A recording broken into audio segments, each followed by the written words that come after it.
Hey, hey, it's your broads. We're calling our squad who loves Broadway, the Broadway Broad Squad. We hella love musicals and we review them all day. It's Jen and Sarah, your fairy god broads. Hey. Places! Hi, I'm Jen. And I'm Sarah, and we're the Broadway Broads. If you're new here, welcome to The Broadway Broad Squad! We are live here in New York City! Oh, yay! Yay! Welcome back, my broad. Welcome back. It's happy to have you. Yes. So, squad, this review is for Little Girl Blue, playing at the New World Stages on Stage 5. Yep. This is a new theater for us too. Yeah. It's not part of our Quest for 41, but it is a new theater.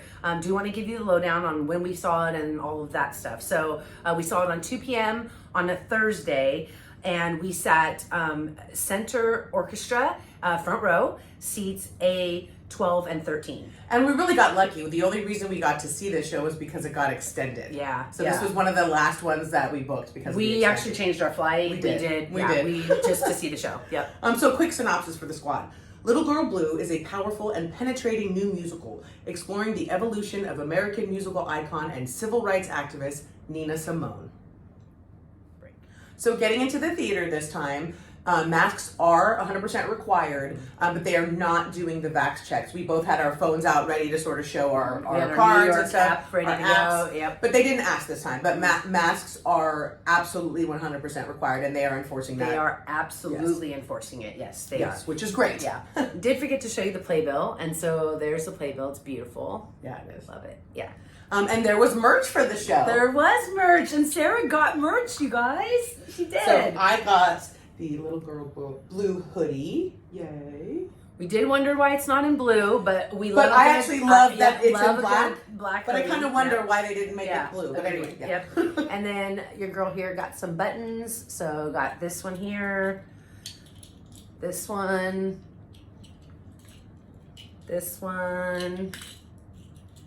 and then my favorite. I love it. Yeah. I love it. They also had a T-shirt with that same thing on it too, which was great. They didn't have very many sizings of it. You know, I mean, I probably would have got the T-shirt if they had it on my size. I probably would have too. I liked it. It was cute. Yep. So we didn't see a bar at this theater. I don't know if it's dry or not, but we had just come from cocktails, so it was not high on the priority list. So there very well may be a bar at New World Stages that we just missed. There were several bathrooms though, because Yes. it does house a bunch of different small theaters. So there were bathrooms on both Either sides. side, Either side of the which was theater. nice. Yeah. So we headed to our seats, and where were they? They were the front row, and it was a black box, Yes. which was really cool. I like the little intimate setting. Mhm. It very much felt like we were in a lounge. Yeah. You know, that's kind of how it felt. Yeah. So. The seats were a little snug. We were besties. Yeah, our hips thighs were best friends yeah. throughout the show. That happens in a lot of theaters Even in New York the City. actual seat itself was narrow. Like I felt like, yeah, it was. They were tight. It They were was tight. snug, but They were we tight. made do. Yeah, yeah. And also when we were entering the theater, we immediately hear sounds of Martin Luther King's different speeches and, songs of the times. And it was quite moving. Once we get into the space, we were clearly in for a treat. I knew just from the pre-show, Yeah. And then Act 1 starts off in early April of 1965, and we are in Westbury, New York. And this is just days after Martin Luther King was assassinated. Yeah. And then Act 2 takes place a decade later. It's July 1976 in Switzerland is where the second act takes place. This is not a huge show. It is basically a one-woman show, and she's supported by her band on stage. We're big fans of that, when the musicians get to be on stage and part of the show. I'm so nosy. I just love watching them play. Like I was watching the guy on the drum kit, just like trying to figure out. It's just fascinating. Another perk of sitting that close, right? Sitting close, yeah. Yep. Literally, yeah. There are a few ensemble members. There's some ancillary roles, the police officers and such, as well. But it is a one-woman show. It is a Nina show. Yeah, It yeah. is, yeah. Quickly though, we just do want to mention those band members who were wonderful. We had Mark Pfeiffer. We had Kenneth Salters, who was on the drums, and Saeed Zane, who was on the bass. So Mark was the pianist and also the musical director. As well. And he's kind of like Simone's best friend. Like their banter, I love their banter back and forth. I mean, all three of them. And the concern that the band members had for her. She me. had that line where it's like, these men have been taking care of me for decades. Mm-hmm. You know, so it was, they definitely are supporting her in this role, and it's obvious. And these actors are doing a great job of portraying all of that. Yeah. So. And then the costumes. Let's talk a little bit about that. Yeah. So the costume, there was a blue dress at the beginning. I thought it was beautiful on her. I thought it could have been elevated a little bit more. Mm-hmm. That's just my opinion. But I did love it. I loved the second act. She came out in the 70s, and it was like this really beautiful burnt orange color with this black macrame. Is that what they call it? Yeah. That's like with over and it like had the little shimmies at the bottom. You could see like you could see somebody doing like the twist in it, or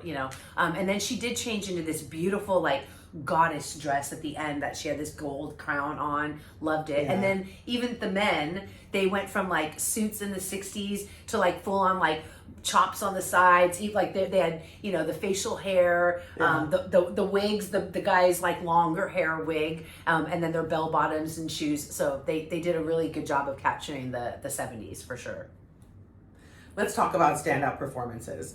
So this is a biopic musical, very much like Tina is a biopic musical, and we're going to get to see MJ.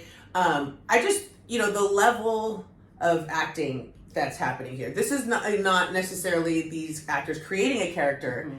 They're portraying a real live human being, and I just feel like that's sort of a different level. I don't know, and I thought that Laiona's physicality, her voice, she nailed it. Yeah. Like it was Nina Simone, and I was my eyes were wide, and I was just watching everything she was doing. For me, prepping to see the show, because I think I even told you, like I downloaded the great essential Nina Simone songs, and I was pleasantly surprised at how many of her songs I knew, but I didn't know who she was. So I did do a little YouTube search and watched a video, and just one video of seeing her dance and then watching this woman. You're absolutely right. She embodied her. Mm-hmm. So to be able to do that, I mean, wow. As a one-woman show.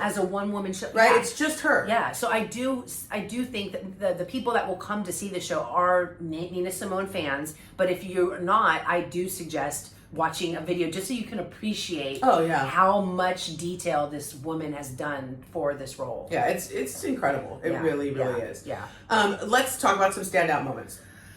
The first song of the show, Feeling Good, sets you, like I'm getting chills right now. Yeah, as soon as it started, I was like, oh. Oh man, and then to see her, so here's one thing this is off script, I'm curious. I couldn't see because of where the piano was. Was she actually playing the piano? I don't know. I was trying to figure that out because I was watching the musical director behind her on another set of keys, so I don't know. I don't either. Does anybody else know? Do you know? Well, I think our audience that were on that side did, because there was one part where she goes back and she does a Bach thing, and they all clapped. So my guess is that she was over there actually playing it. But again, don't know. If not, then the sound guy did a great job of making it look like it, because that whole half of the audience that was on the side that you could see the keys clapped. Right. So yeah. One of the standout moments for me was anytime she did a scene with herself. So she's talking to her mother, her father, we meet her husband, Andy, and she's so clear in those scenes. She's literally doing a scene with herself. Yeah. And I was like, the characters came to life. Yeah. Well, so, you even just said it. We met Andy. We never met Andy. Andy wasn't even there. In fact, most of the time when she would say, come on, honey, come up here, people would turn around and look. I looked once too, thinking he was actually in the audience, like an actor was going to come out. That's how good and committed she was. Yeah, that's her making made it so clear to us. Yes. And I believed Andy was in the room the whole time. I did too. I was really expecting another actor, because I should have, go through and look to see all the cast members. But and those scenes happened a few times throughout the show, so it's such a treat. Yes. And to me that was definitely standout. Yeah, I agree. Let's talk favorite song of the show. All right. Well, I already mentioned it. I'm gonna stick with it. Feeling Good. I mean, I know a bunch of her other songs too, but that one for me. What about you? I Put a Spell on You. so we get to kind of get the story of how she sort of like hook, line, and sinker, you know, her man, and that song really like moved. I'm getting chills right now. It was wonderful. Loved it. Okay, so here's the question: Repeat attend or not? So I'm gonna say no. I thought it was a wonderful show and she was phenomenal. I will say, when it goes to Broadway, when she gets her shot, I would see it again on Broadway because I would love to see what they do with it and with the Broadway budget and, you know, that sort of thing. Yeah, I want to see that blue dress again. Yeah, but in this Broadway. space, you know, I feel like I saw it and the performance we got to see was spectacular. Yeah. So I'm like, I'm good right here. Yeah. But when it goes to Broadway, you heard me, we'll see it again. I'll see it again. Okay. There. Yeah, I'm going to agree. I'm going to say no, I'm good. I saw it. And another fun fact, we thought we were going to see the alternate, which we were excited about. So excited about. So when we saw Laiona, we were so happy that we got to see her because she just won several critic awards for solo artist, solo performance. So yes, fantastic. Yeah, Laiona Michelle. She was Nina Simone. Yeah, absolutely. It's giveaway time! If you'd like to enter the giveaway, be sure to read the description box below with all the rules. Yep. We're giving away a playbill. And they're not here anymore because this show closes in a week, so this is a special one. So to win this, you need to make this statement below in the comments. My favorite Nina Simone song is. And don't forget, we got the show pad, brand new. We're going to list our review and fill in our stars at the end of the video, but you can pick one up. The information's in the description box below. All right, well, we'll see you on the other side. Curtain. Oh, that was a fun video. What'd you think? I loved it. I had a great time. What did you guys think? Yeah, did you guys love it? Did you love it? Huh? Well, if you did, guess what you should do? You should definitely like it. And you should subscribe and hit that bell notification so that you know every time that your broads drop content. Yay! We'll see you on the other side. Bye! Bye! Your fairy god bras, hey.